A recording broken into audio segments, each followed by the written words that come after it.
जय हिंद दोस्तों, स्वागत है आपका तथागत डिफेंस एकेडमी में। मेरा नाम नारायण पटेल है। मैं यहाँ पर आपको साइंस पढ़ा रहा हूँ और पिछले कुछ लेक्चर्स में हमने एनडीए के जो प्रीवियस ईयर्स के क्वेश्चंस हैं उनको डिस्कस किया है और आज इस लेक्चर्स में हम जो एनडीए पेपर सेकंड है उसमें आने वाले जो फिजिक्स के क्वेश्चंस हैं उनको डिस्कस करने जा रहे हैं।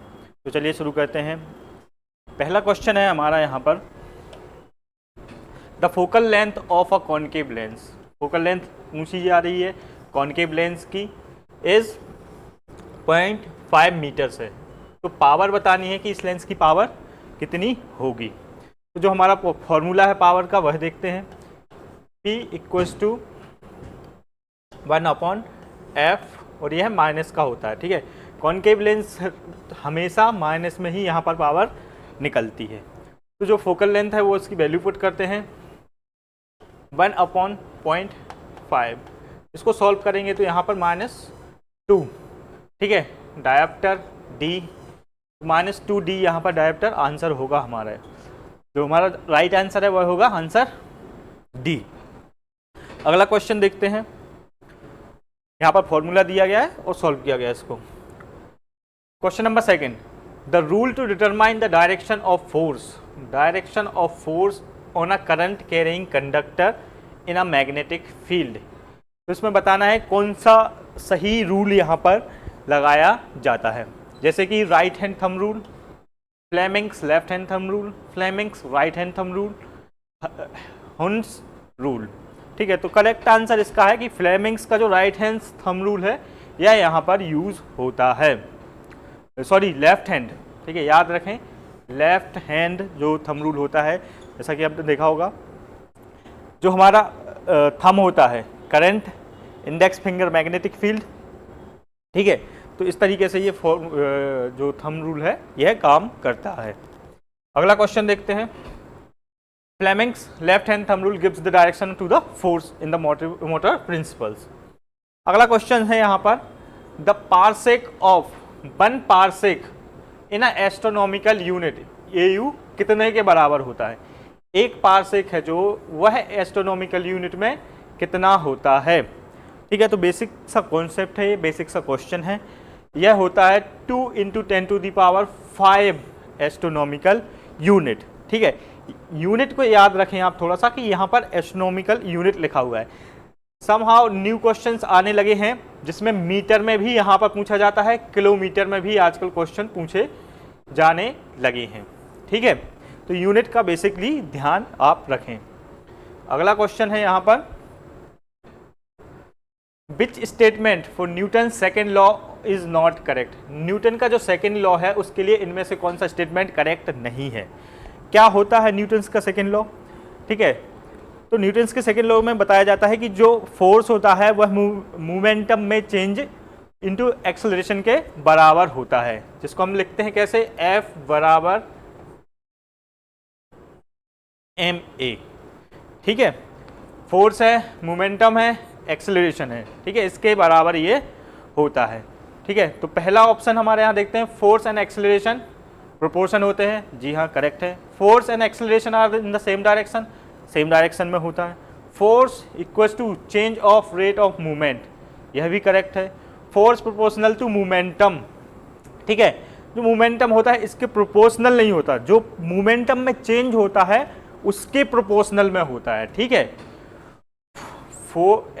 Force equals to change in momentum. ठीक है, तो इसके बराबर होता है। ठीक है, तो करेक्ट हमारा जो आंसर होगा नॉट करेक्ट। ठीक है, तो यह स्टेटमेंट करेक्ट नहीं है, इसलिए यह आंसर हमारा करेक्ट होगा। बाकी के तीनों ऑप्शन यहाँ पर करेक्टली डिस्क्राइब किए गए हैं। ठीक है, force depend on change in momentum, not momentum itself. Momentum पे डिपेंड नहीं करता है, मोमेंटम में जो चेंज होता है उसके ऊपर यह डिपेंड करता है। अगला क्वेश्चन देखते हैं, question number 5, temperature increases from 310 kelvin to 340 kelvin. Degree Celsius में कितना चेंज यहाँ पर होगा। ठीक है, अगर मोमेंटम में इतना चेंज अगर टेम्परेचर में केल्विन में 310 से 340 यानी कि 30 केल्विन का चेंज आ रहा है यहाँ पर, तो यह डिग्री सेंटीग्रेड में कितना चेंज होगा। ठीक है, यह बताना है। तो केल्विन में और डिग्री सेल्सियस में सेम चेंज होता है, तो 30 केल्विन का यहाँ पर चेंज है तो यहाँ पर भी 30 डिग्री सेंटीग्रेड का चेंज होगा, दोनों ही सेम चेंज होते हैं। ठीक है, ये देख सकते हैं आप 30 डिग्री सेंटीग्रेड का ही यहाँ पर चेंज है। अगला क्वेश्चन देखते हैं, which statement about work done by gravity is not correct. Work किया जा रहा है किसके द्वारा, ग्रेविटी के द्वारा, तो कौन से स्टेटमेंट इसमें से करेक्ट नहीं है। इंडिपेंडेंट ऑफ पाथ होता है वर्क, ठीक है, depends on vertical height, depends on path, zero for horizontal displacement. ठीक है, इंडिपेंडेंट ऑफ पाथ होता है क्या, डिपेंड्स ऑन वर्टिकल हाइट, जी हाँ वर्टिकल हाइट्स पे डिपेंड होता है। ठीक है, इंडिपेंडेंट ऑफ पाथ और डिपेंडेंट ऑफ पाथ, तो यह दोनों स्टेटमेंट कॉन्ट्ररी हैं। ठीक है, एक दूसरे को कॉन्ट्राडिक्ट कर रहे हैं। ठीक है, जीरो फॉर हॉरिजॉन्टल डिस्प्लेसमेंट, जी हाँ दोस्तों यह होता है। ठीक है, तो इन दोनों स्टेटमेंट्स में एक स्टेटमेंट गलत है। ठीक है, डिपेंड्स ऑन पाथ, जी हाँ दोस्तों जो वर्क है ग्रेविटी के द्वारा किया जा रहा है वह पाथ पर डिपेंड नहीं होता है। ठीक है, वह इंडिपेंडेंट ऑफ पाथ होता है, क्योंकि आप यहाँ पर देख सकते हैं gravity is a conservative force, work is a path independent, path के इंडिपेंडेंट वर्क काम करता है, पाथ पर डिपेंड नहीं रहता है। अगला क्वेश्चन देखते हैं, which among the following statement is correct. Pressure has a magnetic as well as pressure has magnitude as well as direction. As we go deeper in a liquid, the pressure decreases. Action and reaction forces act on the same object. Pascal and Newton per meter square represent the same unit. ठीक है, तो कौन सा statement इसमें correct है, तो जो D statement है पास्कल एंड न्यूटन पर मीटर स्क्वायर दोनों ही रिप्रेजेंट करते हैं सेम यूनिट को। ठीक है, प्रेशर की पास्कल किसकी यूनिट है, प्रेशर, प्रेशर क्या होता है, फोर्स अपॉन एरिया, यानी कि फोर्स न्यूटन में होता है, एरिया मीटर स्क्वायर में होता है। ठीक है, और हमें अगर ऐसे नहीं बोलना है तो हम इसको पास्कल भी बोल सकते हैं। ठीक है, तो यह सेम ही यूनिट है, तो जो करेक्ट आंसर है वह डी होगा। इसके अलावा pressure has a magnitude as well as direction, तो प्रेशर में मैग्नीट्यूड और डायरेक्शन दोनों में से सिर्फ मैग्नीट्यूड होता है, डायरेक्शन नहीं हो रहा है। ठीक है, as we go deeper in a liquid, अगर हम लिक्विड में डीपर जाते हैं तो प्रेशर डिक्रीज होता है, नहीं जब हम प्रेशर लिक्विड में, यानी कि सोचो आप समुद्र के तल में नीचे जा रहे हैं तो आपके ऊपर प्रेशर बढ़ता जाएगा, जितना आप नीचे जाएंगे उतना आपके ऊपर प्रेशर बढ़ेगा। Action and reaction forces act on the same object. ठीक है दोस्तों, तो यहाँ पर एक गलत हो जाएगा, क्योंकि सपोज यहाँ पर मैं इस बोर्ड को पंच करता हूँ, ठीक है, अगर मैं किसी वस्तु को पंच कर रहा हूँ, बोर्ड को पंच कर रहा हूँ, तो मैं जितना फोर्स बोर्ड पे लगा रहा हूँ उतना ही फोर्स वो मुझ पे भी लगाएगा। ठीक है, तो अगर एक्शन मैं कर रहा हूँ तो मेरे ऊपर रिएक्शन भी होगा। ठीक है, तो मैं भी इन्वॉल्व हो जाऊंगा, यहाँ पर बोर्ड भी इन्वॉल्व हो जाएगा। ठीक है, तो एक्शन एंड रिएक्शन दोनों सेम ऑब्जेक्ट पे काम नहीं करते हैं। ठीक है, डिफरेंट सब्जेक्ट और ऑब्जेक्ट दोनों पर ही काम करते हैं। सपोज मैं सब्जेक्ट हूँ, बोर्ड ऑब्जेक्ट है, तो मैं बोर्ड पे काम करूंगा तो बोर्ड मेरे ऊपर काम करेगा। ठीक है, इसलिए यह स्टेटमेंट हमारे यहाँ पर गलत हो जाएगा। आगे चलते हैं, which one of the following wavelength radiation में कोरिस्पॉन्ड टू एक्स रे। ठीक है, कौन सी wavelength radiation correspond to X ray है। ठीक है, तो यह 1 नैनोमीटर आंसर हमारा यहाँ पर करेक्ट होगा, जो कि इसके एक्सरे की वेवलेंथ रेडिएशन के कोरिस्पॉन्डिंग होती है। ठीक है, देखिए एक्सरे है वेरी शॉर्ट वेवलेंथ। ठीक है, लगभग 0.01 से 10 नैनोमीटर तक। ठीक है, तो हमारा करेक्ट आंसर उसमें क्या था, यहाँ पर 1 नैनोमीटर तक। ठीक है, किसके कॉरेस्पॉन्डेंट, सबसे छोटी यूनिट जो है इसमें 1 नैनोमीटर तक यहाँ पर बताई गई है, वह यहाँ पर होगी। आगे चलते हैं, in a telescope compare to the eyepiece lens the objective lens है। Eyepiece lens the objective lens, telescope में क्या इसमें यहाँ पर कॉमन होगा दोनों में। ठीक है, larger focal length and larger aperture, larger focal length and smaller aperture. ठीक है, देखिए टेलीस्कोप की बात की जा रही है। टेलीस्कोप जो दूर की चीज़ें होती हैं, जैसे खगोलीय चीज़ें होती हैं, जैसे स्टार्स हो गए, प्लैनेट्स हो गए, इनको देखने के लिए हम टेलीस्कोप का उपयोग करते हैं। ठीक है, सपोज जो स्टार हैं हमें मून को ही देखना है, तो इसकी डिस्टेंस कितनी है, बहुत ज़्यादा है, ठीक है। अगर दूर की चीज़ को देखना है, जबकि हमें मून और बड़े जो बहुत बड़े बड़े स्टार होते हैं छोटे छोटे दिखाई देते हैं, तो इनको देखने के लिए हमें बहुत मैग्निफिकेशन करना पड़ेगा, ठीक है, मतलब बहुत जूम करना पड़ेगा, ठीक है। जूम करने के लिए हमें जो फोकल लेंथ है इसको बढ़ाना पड़ेगा, ठीक है, लार्जर को भी बढ़ाना पड़ेगा, ठीक है। तो हमारा जो करेक्ट आंसर वो होगा ये, हमें लार्जर फोकल लेंथ की ज़रूरत पड़ेगी और हमारा अपार्चर भी बड़ा होना चाहिए, जिससे कि इमेज का क्या हो सके, मैग्निफिकेशन हो सके। An objective lens larger aperture and focal length collect more light and increase magnification, ठीक है। ज़्यादा से ज़्यादा लाइट कलेक्ट करनी है और उसको मैग्नीफाइड भी करना है ताकि हम उसको क्लियरली देख सकें, क्योंकि डिस्टेंस बहुत ज़्यादा होती है। अगला क्वेश्चन है यहाँ पर, the energy E of a photon, ठीक है, given by E equals to H F, dimension of H are, ठीक है। तो यहाँ पर इस इक्वेशन में एच है जो ये है क्या है, प्लैंक कांस्टेंट है, ठीक है। तो एच का जो यूनिट है वह इनमें से किस यूनिट के बराबर होगी। तो यहाँ पर हम अगर देखें तो एक सेकेंड, यहाँ पर जो h है E equals to H F, h की वैल्यू आ जाएगी E अपॉन एफ, ठीक है। इसकी यूनिट बतानी है, ठीक है। तो इसकी यूनिट होती है एंगुलर मूवमेंट के बराबर। अब जब हम एंगुलर मूवमेंट वगैरह पढ़ेंगे ना, तब हम इसको कंपेयर करेंगे वहाँ पर, ठीक है, जो कि हम क्लास वगैरह में देखेंगे। अभी यहाँ पर आप PYQs में समझ लीजिए, जो प्लैंक कांस्टेंट होता है इसका डायमेंशन होता है ml² t-1, ठीक है। एंगुलर मूवमेंट के सेम बराबर यह यूनिट होती है, ठीक है। अगला जो क्वेश्चन है, the work done by the force acting on an object if displacement is, अगर किसी भी ऑब्जेक्ट पर वर्क किया जा रहा है, ठीक है, फोर्स एक्ट हो रहा है उस ऑब्जेक्ट पर, तो वह जीरो होगा इफ डिस्प्लेसमेंट, ठीक है। सपोज मैं कोई काम कर रहा हूं, तो वह काम कब जीरो होगा, ठीक है, उस पर कोई फोर्स लगा रहा हूं मैं किसी ऑब्जेक्ट के ऊपर, तो वह कब जीरो होगा, ठीक है। तो यह बहुत ही बेसिक सा और इम्पोर्टेंट क्वेश्चन होता है। कई बार क्या होता है कि जो वर्क होता है वह force into displacement cos theta, ठीक है, यह होता है, ठीक है, यह इसका फॉर्मूला होता है वर्क का, ठीक है। अब यहाँ पर जो वर्क है वह यहाँ पर थीटा पर डिपेंड करता है कि किस एंगल पर वर्क हो रहा है, ठीक है। तो अगर थीटा की वैल्यू यहाँ पर 90 हो जाएगी, ठीक है, तो यह वर्क है जो यह भी जीरो हो जाएगा, ठीक है। अब एंगल कब 90 डिग्री होगा, जबकि वह परपेंडिकुलर फोर्स लगेगा। सपोज मैं यहाँ पर कोई वस्तु सिर के ऊपर लगा रख के चलता हूँ, ठीक है, तो वस्तु का फोर्स कहाँ लग रहा है, 90 डिग्री, जमीन के परपेंडिकुलर लग रहा है 90 डिग्री, ठीक है। तो एंगल क्या हो जाएगा, 90 डिग्री।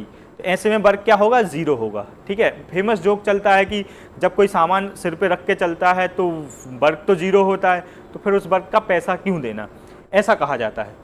तो जो हमारा करेक्ट आंसर होगा perpendicular to force, option number C, यह हमारा करेक्ट आंसर यहाँ पर होगा। अगला क्वेश्चन देखते हैं, ठीक है, यह फॉर्मूला याद रखें, वर्क जीरो होगा जबकि कॉस 90 यहाँ पर होगा। Question number 12, the magnetic field inside a current carrying very long solenoid is. Solenoid का क्वेश्चन हम लास्ट लेक्चर में भी पढ़ चुके हैं, उसमें भी आया था, ठीक है। तो यहाँ पर यूनिफॉर्म था आंसर, ठीक है। सोलेनॉइड की जो वायर होती है वह यूनिफॉर्म होती है, उसमें करंट होता है, जो फ्लो होता है वह यूनिफॉर्म तरीके से फ्लो होता है, ठीक है। देख सकते हैं आप, inside a long solenoid magnetic field is uniform parallel to the lines, ठीक है। मैग्नेटिक फील्ड भी यूनिफॉर्म होती है, करंट भी यूनिफॉर्मली इसमें फ्लो होता है। अगला क्वेश्चन है यहाँ पर, विच one of the following instrument can be used for measuring temperature -250 degree Celsius. अब इसमें से कौन सा थर्मोमीटर या कौन सा यहाँ पर थर्मोमीटर यूज किया जाएगा जो कि -250 डिग्री सेल्सियस का टेम्परेचर मेजर करेगा, ठीक है। तो इसमें गैस थर्मोमीटर है, alcohol thermometer, mercury thermometer, platinum resistance thermometer, ठीक है। तो जो गैस थर्मोमीटर होता है इसका उपयोग किया जाता है यहाँ पर -250 डिग्री सेल्सियस मेजर करने के लिए। फैक्चुअल क्वेश्चन है, तो आप देख सकते हैं यहाँ पर इसको पढ़ भी सकते हैं। गैस थर्मोमीटर जैसा कि हीलियम हो गया, can measure extremely low temperatures near absolute zero, तो इसका उपयोग किया जाता है यहाँ पर। अगला क्वेश्चन है विच one of the following statement about the speed of sound is not correct. Speed of sound की बात की जा रही है और कौन सा स्टेटमेंट इसमें करेक्ट नहीं है। Speed of sound in steel is higher than in water, correct है। Speed of sound in air decrease with increase in temperature, तो यह ऑप्शन यहाँ पर गलत है, ठीक है। तो हमारा आंसर क्या होगा, यही हो जाएगा। अब इसको समझते हैं कैसे। देखिए अगर हम टेम्परेचर को बढ़ाएंगे, ठीक है, तो जो उसमें एटम्स होंगे, मॉलिक्यूल्स होंगे, वह चार्ज हो जाएंगे। जैसे ही चार्ज होंगे वह इधर उधर दौड़ने लगेंगे, फ्री हो जाएंगे, ठीक है। तो स्पेस भी उनके बीच का बढ़ जाएगा। ऐसी सिचुएशन में जो हमारा साउंड की स्पीड है उसमें तेज हो जाएगी, ठीक है। जैसे ही टेम्परेचर बढ़ेगा तो साउंड ऑफ स्पीड की जो स्पीड ऑफ साउंड है यह भी बढ़ेगी, ठीक है, इंक्रीज हो जाएगी, ना कि डिक्रीज होगी। Sound wave are longitudinal wave, correct है। Sound can not travel through the vacuum, ये भी सही है, वैक्यूम में ट्रेवल नहीं कर सकता है साउंड। यह इस तरीके से हमारा यहाँ पर आंसर निकल कर आ जाएगा, ठीक है। अगला क्वेश्चन देखते हैं, आप थोड़ा पढ़िए इसको जरा।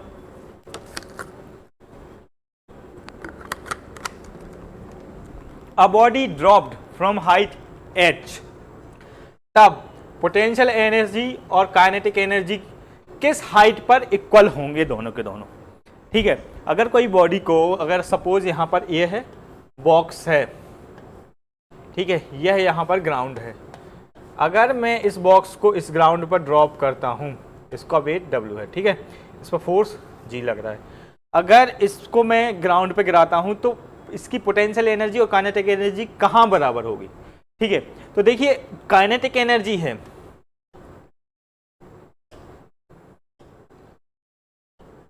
काइनेटिक एनर्जी है, यह हाइट है जहां पर सबसे ज्यादा, टॉप पर यह सबसे ज्यादा रहती है, ठीक है। और पोटेंशियल एनर्जी यहां पर बॉटम पे यह सबसे ज्यादा रहती है, ठीक है।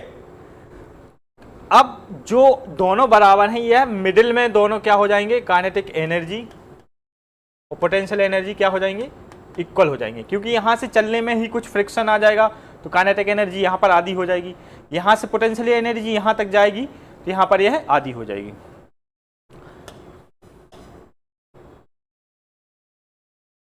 ठीक है, तो इस तरीके से जो हमारा आंसर है वह आंसर बनेगा आंसर बी। ठीक है, तो यह हमारे क्वेश्चन का यहाँ पर आंसर होगा। एक सेकेंड यहाँ पर आप ये देख लीजिए, यहाँ पर पोटेंशियल एनर्जी को हम रखते हैं ऊपर और यहाँ पर हम काइनेटिक एनर्जी को रखते हैं, ठीक है, नीचे। ठीक है, तो नीचे काइनेटिक एनर्जी सबसे ज़्यादा हो जाएगी और हाइट पर पोटेंशियल एनर्जी ज़्यादा हो जाएगी। देखिए पोटेंशियल एनर्जी हाइट पर डिपेंड करती है, तो हाइट पर पोटेंशियल एनर्जी बहुत ज़्यादा हो जाएगी। ठीक है, अभी अगला क्वेश्चन आएगा तो उसमें भी हम इसको डिटेल में समझते हैं। ठीक है, विच one of the following statement about surface tension correct. Surface tension की बात की जा रही है, क्या कौन सा ऑप्शन इसमें करेक्ट होगा। Increase with the temperature, decrease with the temperature, independent of temperature, increase with soluble impurities. ठीक है, तो क्या इसका करेक्ट आंसर यहाँ पर होगा। तो सरफेस टेंशन है जो इंक्रीज होती है टेम्परेचर के साथ, ठीक है, डिक्रीज होती है टेम्परेचर के साथ। तो हमारा करेक्ट आंसर यहाँ पर increasing temperature weakens intermolecular force reducing surface tension.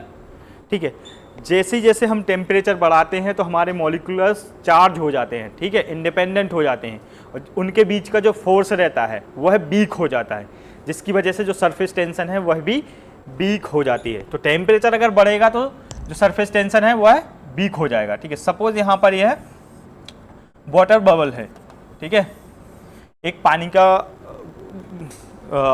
गुब्बारा टाइप का है या फिर वाटर बबल है। तो यह इसमें जो कैसे बनता है, इसके जो मॉलिक्यूलर फोर्स रहता है इसमें बहुत ज़्यादा रहता है।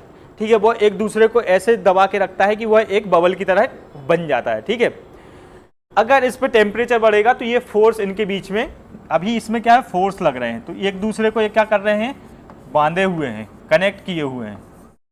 ठीक है, अगर यहाँ पर टेम्परेचर बढ़ेगा तो ये फोर्स इनके बीच का टूट जाएगा और यह इंडिपेंडेंट हो जाएंगे। ठीक है, तो इसकी जो सरफेस टेंशन है वह भी वीक हो जाएगी। तो टेम्परेचर के बढ़ने से सरफेस टेंशन क्या होती है, वीक होती है, रिड्यूस हो जाती है।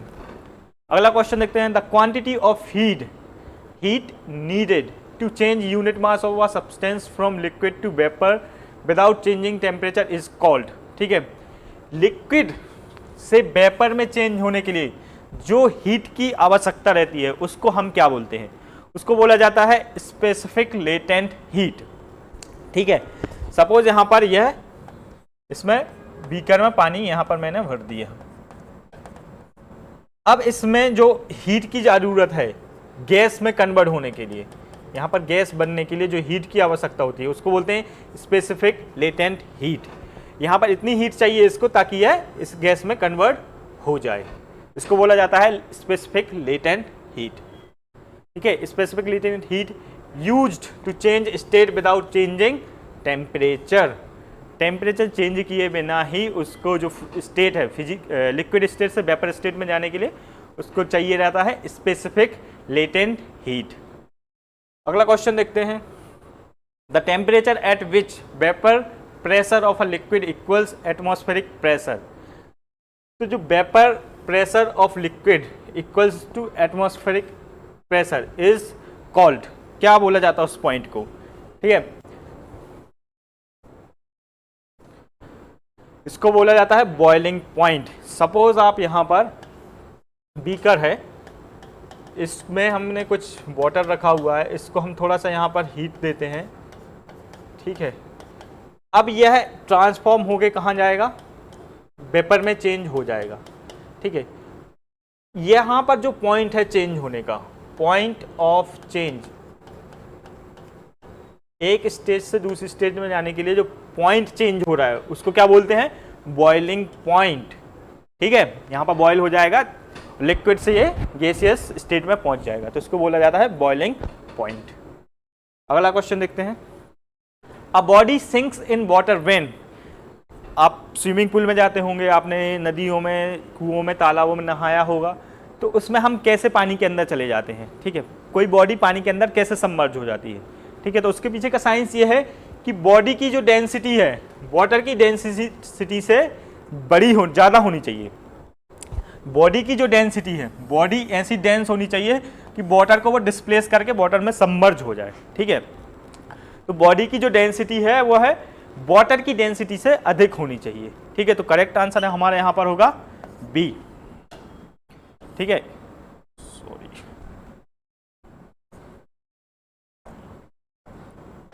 करेक्ट आंसर होगा हमारे यहां पर बी। वाटर बॉडी की जो कोई भी बॉडी है, या फिर पत्थर को सपोज मान लीजिए, पत्थर की डेंसिटी बहुत ज़्यादा रहती है, पानी से भी ज़्यादा रहती है, तो वह पानी में डूब जाता है। ठीक है, और इन अदर केस अगर हम देखें तो कुछ नाव जहाज होते हैं, उनकी डेंसिटी ऐसी होती है, उनको इस तरीके से डिजाइन किया जाता है कि वो पानी में नहीं सबमर्ज होते हैं।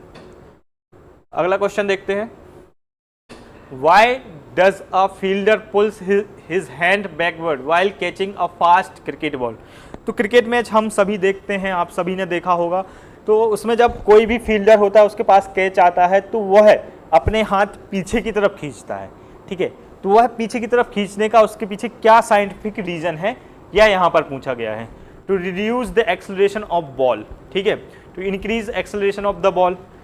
अगर कोई बॉल ऊपर से आ रही है और वह कैच कर रहा है तो उसका एक्सेलरेशन बढ़ेगा कि कम ही हो जाएगा?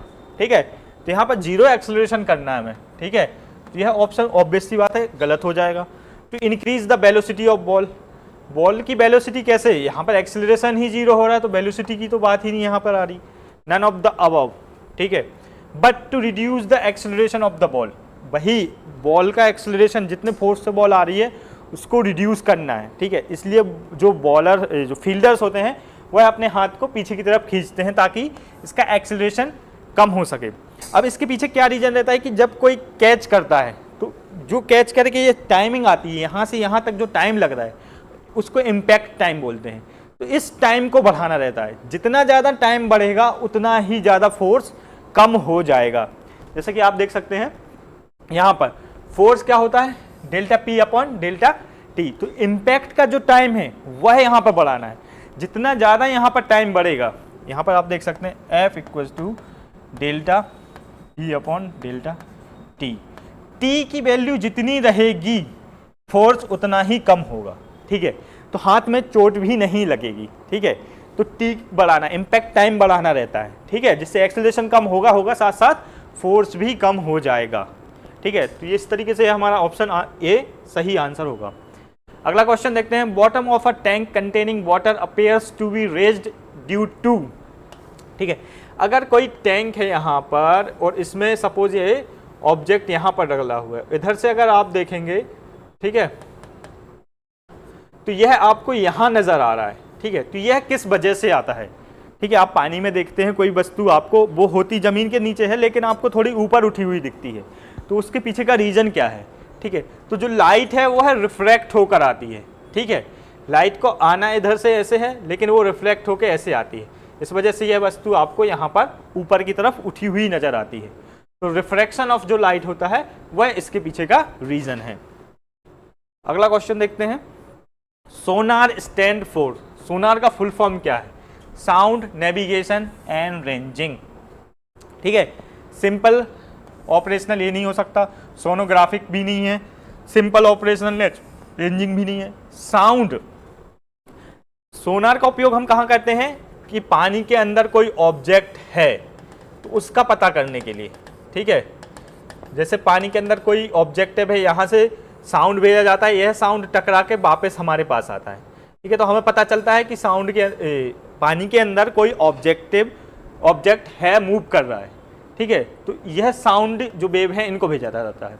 तो साउंड के थ्रू नेविगेशन किया जाता है और उसकी जो रेंज वगैरह है इसको डिफाइंड किया जाता है। आपने देखा होगा कि जो चमगादड़ होते हैं, बैट, यह रात में भी उड़ते हैं, दिन में आपको नहीं देखने मिलेगा, दिन में सोते हैं, रात में वह उड़ते हैं। तो रात में उनको अंधेरे में दिखता कैसे है, वो भी सेम टू सेम इसी टेक्निक का यूज़ करते हैं। वह भी साउंड वेव भेजते हैं, वह ऑब्जेक्ट से टकराती है और वो उनको पता चल जाता है कि ऑब्जेक्टिव कहाँ फ्लाई है कर रहा है और वह जाकर उस ऑब्जेक्ट को कैच कर लेते हैं, ठीक है। अगला क्वेश्चन देखते हैं, which one of the following radiation has longer wavelength, किस रेडिएशन की वेवलेंथ बड़ी है, एक्सरे, अल्ट्रावायलेट, माइक्रोवेव, इंफ्रारेड। तो आपने देखा होगा कि माइक्रोवेव का उपयोग हम कहाँ करते हैं, घर में, ठीक है। सपोज यहाँ पर यह कोई वेव है, ठीक है, और एक यह वाली वेव है, ठीक है। तो इसकी जो वेवलेंथ है इस वाली वेवलेंथ से बड़ी है, यहाँ से ये इतनी, अब वेवलेंथ बड़ी होती है तो इसकी फ्रीक्वेंसी क्या हो जाती है, कम हो जाती है। वेवलेंथ लैम्डा बड़ी है, लैम्डा ग्रेटर देन फ्रीक्वेंसी, ठीक है, या फिर प्रोपोर्शनल होते हैं दोनों, ठीक है।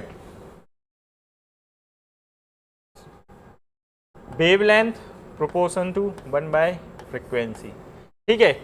अगर वेवलेंथ बड़ी होगी तो फ्रीक्वेंसी कम हो जाएगी, अगर फ्रीक्वेंसी ज़्यादा होगी तो वेवलेंथ कम हो जाएगी। अब फ्रीक्वेंसी यहाँ पर कम हो जाएगी, ठीक है, तो यह हानिकारक नहीं होगी, मतलब इससे नुकसान नहीं होगा, ठीक है।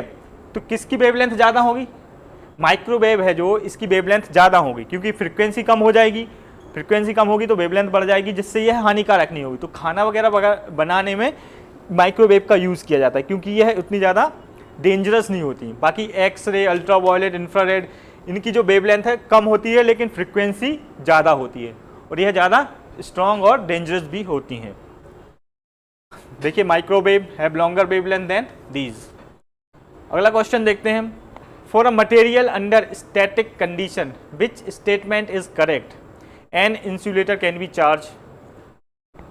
स्टैटिक कंडीशन की बात की जा रही है, ठीक है, फॉर अ मटेरियल, ठीक है। An insulator can be charge, a perfect conductor can be charge, both can be charge, neither can be charge, ठीक है।